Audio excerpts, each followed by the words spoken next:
would have to think twice before they try to block the process again, because the answer to them is, look, if we do not move, this is what's going to happen. So I think that's why in a country like Jordan, where you have the king is committed, the regime is popular, the country is stable enough, right, you have to move forward. Now, there are growing I'm sorry pains. to cut you off, Mrs. Safadi, but we're going to have to leave it there. Thank you very much for joining us from Amman. We're going to switch now to Tel Aviv in Israel and talk to the leader of the Kadima Party, former Foreign Minister Tzipi Livni. Ms. Livni, do you positively support these popular movements that lead to the overthrow of Mubarak and perhaps Gaddafi? The question that you posed is the real question. What's next? And it is a crossroads. I mean, the best case scenario is to see these young people in the streets embracing the real meaning of democracy. They are fighting for their rights, for freedom, for equality.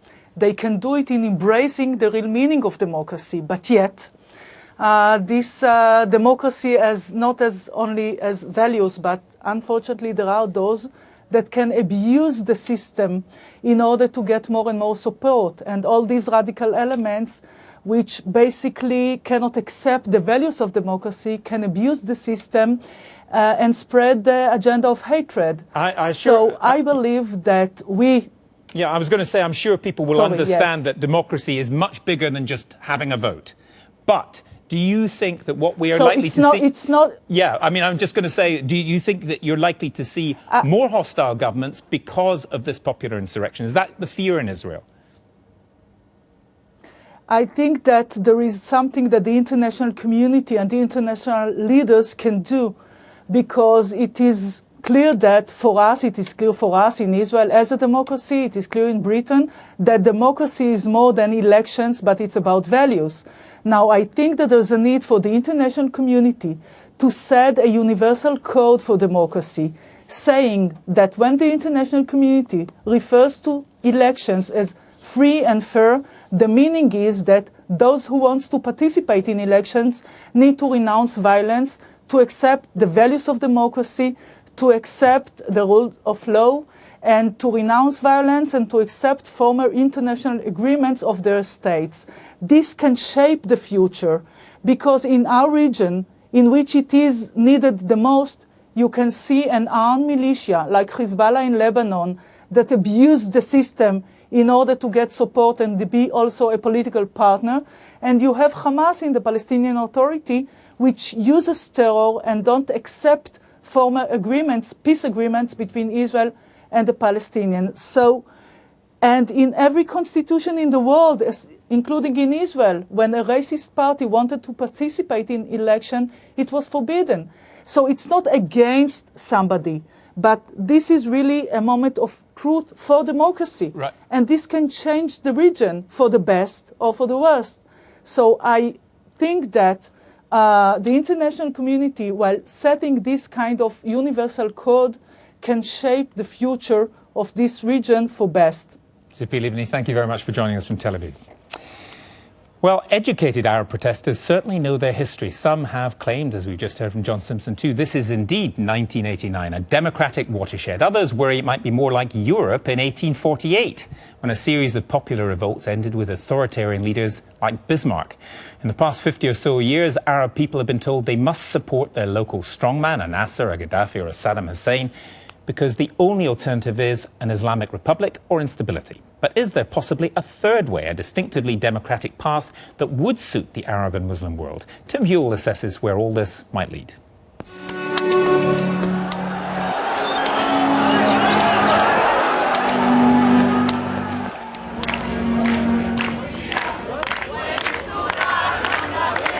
Is this the springtime of the Arab nations? Grassroots popular awakening of a kind that the Middle East, unlike Europe, has never known on this scale. The awakening that many, gripped by the idea of an Arab malaise, believed might never happen. For anyone who spent time on the streets of Egypt, the centre of the Arab world recently, it's hard to exaggerate the exhilaration, the giddy realisation that almost anything is possible.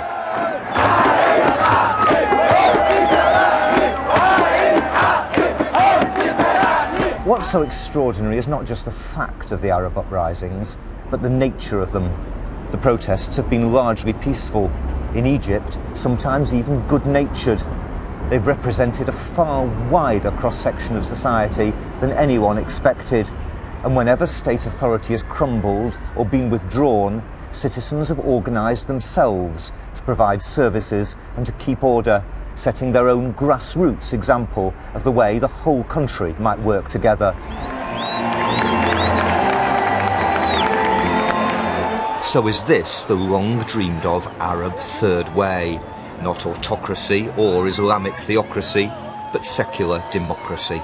Not many people expected Arab citizens to take to the streets and to demand democracy. They expected them to take to the streets and demand application of Islamic law, or to demand, from an ideological perspective, the death of Israel, or to associate themselves with an ideological resistance narrative coming from Hamas or Hezbollah. We are surprised because this time it is about democracy, and it is about democracy in such a massive and unprecedented way. But how far does the military want an open society? In Egypt, the army was the midwife of the revolution, and it's promised to guard and nurture it with a clear timetable for reform. But the army also guarded the dictatorship and was rewarded with a massive business empire. It won't want to lose that, and it won't want to lose its relationship with Egypt's biggest bankroller, America. The United States was the chief protector of the old order in the Middle East, and for all its apparent enthusiasm now for people power, it can't be pleased by what it's seen so far of Arab democracy. Elections in the Palestinian Authority were won by the Islamist group Hamas, and democracy in Iraq produced political paralysis amid growing Iranian influence. The Obama administration is now feverishly debating how to respond to the Arab revolt. But one way or another, it's certain to try to retain strong influence in the region. Washington's already been alarmed by the spectacle of Iranian warships passing through the Suez Canal, the first since the fall of the Shah.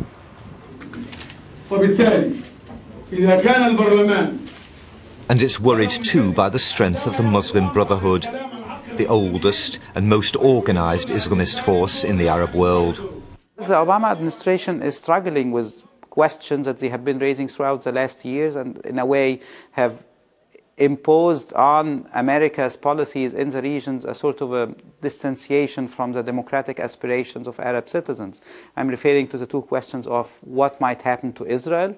In Egypt, it's a key question, what might happen to the peace treaty with Israel. And I'm referring to the second question of is it going to be a second Iran in Egypt? Europe's springtime of the peoples, the uprisings across the continent in 1848, produced some lasting reforms, but in most places the old order reimposed itself, sometimes with foreign help.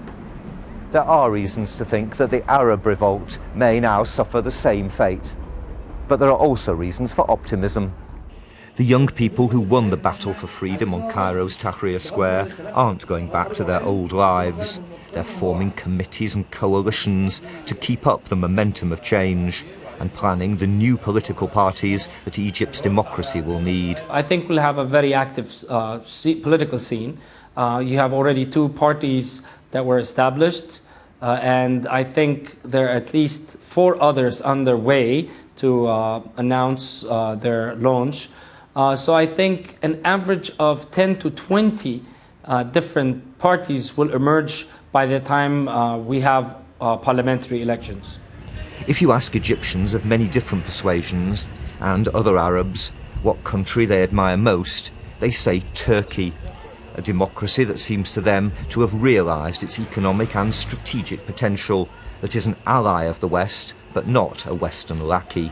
You'll find Turkey emerging as an economic and political power, not just in the Middle East, but Europe as well.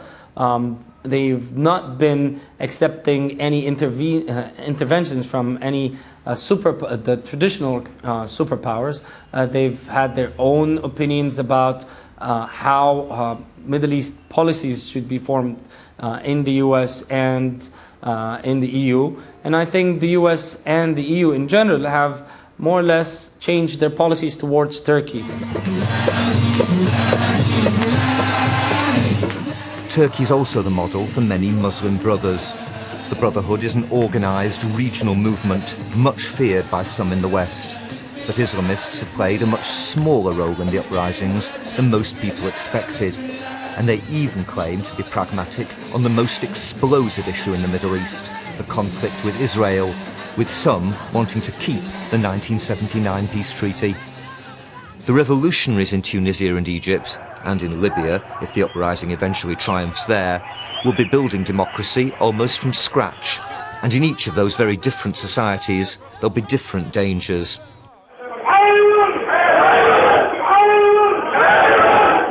But now that the Arab street has power and responsibility that it's never known before, the established democracies of the West have an unprecedented opportunity to cultivate or alienate opinion there. I do hope that one of the lessons that we take out of this particular crisis is that stability in the Middle East has been purchased at a great cost to Middle Eastern societies and Western interests as well. That is, investing in dictators has not only done a great deal to Middle Eastern societies, but I would argue has fueled anti-Western sentiments in Muslim societies. And this is the time to take risks on the new generation, on their hopes and aspirations of the new generations. It's a rare moment in history when the future of an entire region is thrown wide open. And it's equally rare to feel, as you can now in parts of the Middle East, the warm glow of idealism. Tim Yeo reporting. Well, to give us their thoughts on where this unrest might lead, I'm joined from Cairo by Gigi Ibrahim, who is one of the unofficial leaders of the protests in Egypt, from Jordan by Azam Tamimi from the Institute of Islamic Political Thought, from Washington by Danielle Pletka of the American Enterprise Institute, and here in the studio by Sir Christopher Mayer, who's formerly British Ambassador to Washington, and Hisham Matar, who's a Libyan writer and whose family have for a long time been dissidents against the Gaddafi regime. Gigi Ibrahim, first of all, could you just give us a sense tonight of the moment? I mean, where do you think your country and other Arab countries are now? We are now at a place I don't think we've ever been, where the world is looking at us not just as maybe, you know, a government of a dictator that can be bought or can be, you know, directed on how to run countries. We now have the public opinion respected and listened to and watched closely, and this will definitely reshape not only the Middle East but the whole world. Hisham, I mean, where do you think you are? Your eyes are obviously on Libya tonight. Of course, yes. I think actually the most significant thing that has happened in these past few weeks hasn't been the toppling of old aggressive dictators. That's of course an incredibly significant event. But the more significant event is that these societies are rediscovering what it means to be a people, what it means to be a society.